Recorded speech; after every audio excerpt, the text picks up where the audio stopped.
నమస్కారం, మీ విజయ్ కుమార్. ఈ పొద్దు మనం ఇవాల్టి దినపత్రికల అంశాలకు సంబంధించి ఒక కీలకమైనటువంటి గాడ్జెట్స్ అంటే పతాక శీర్షికలు ఏమున్నాయి అనే దాని మీద మనం ఒకసారి చూద్దాం. దీంట్లో వార్తా దినపత్రిక వచ్చేసేటప్పటికి ఉగాది నాడు P4కు శ్రీకారం అని ముఖ్యమంత్రి వెల్లడించిన ఒక విషయాన్ని కథనంగా ప్రచురించారు. అలాగే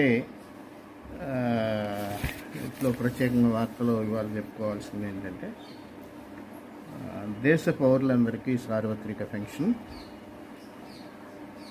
తర్వాత పోసాని అరెస్టు, వల్లభనేనిపై ఫిర్యాదు. ఇది ఇంచుమించు ఇవే అంశాలు మనకి ఈనాడు దినపత్రికలో కనిపిస్తాయి. అయితే ఈనాడు దినపత్రికలో గొంతెండుతుంది శీర్షిక పేరుతో ప్రకాశం, అనకాపల్లి, కోనసీమ, శ్రీకాకుళం జిల్లాలో మంచినీటికి ఎదురవుతున్న పరిస్థితులపై ఒక కథనం ఇచ్చారు.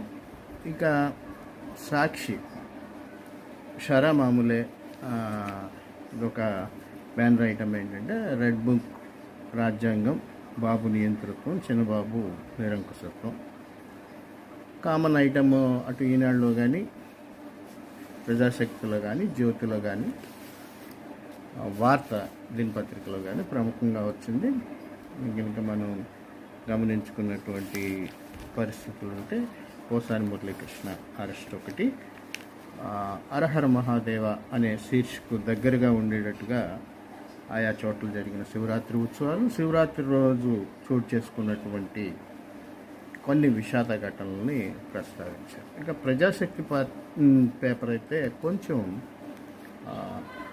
ముందుకెళ్ళిపోయింది. ఇది ఒక వ్యూహాత్మకమైనటువంటి కథనంగా చెప్పాలి. ముందంజలో PDF అంటూ ఇవాళ జరిగేటటువంటి శాసనమండలి ఎన్నికలకు సంబంధించి ఒక రకంగా ఎగ్జిట్ పోల్ లాగా ఇచ్చింది. అయితే కథనంలో ఇది ఒక రకంగా ఓటర్స్ని ప్రభావితం చేసేది. లేకపోతే మొత్తం మనం గమనించినప్పుడు మనలో ఈ వార్తాంశాలను వీటన్నిటిని కూడా మనం గమనించినప్పుడు ఏంటంటే కీలకంగా కనిపిస్తున్నటువంటిది ఏంటంటే పత్రికల్లో కొన్ని పత్రికలు ప్రత్యేకించి చెప్పేది పని లేదు. రాను రాను కొన్ని పార్టీలకి కరపత్రాల్లాగా మారుతూనే అది అంత మంచిది కాదేమో ఆలోచించారు.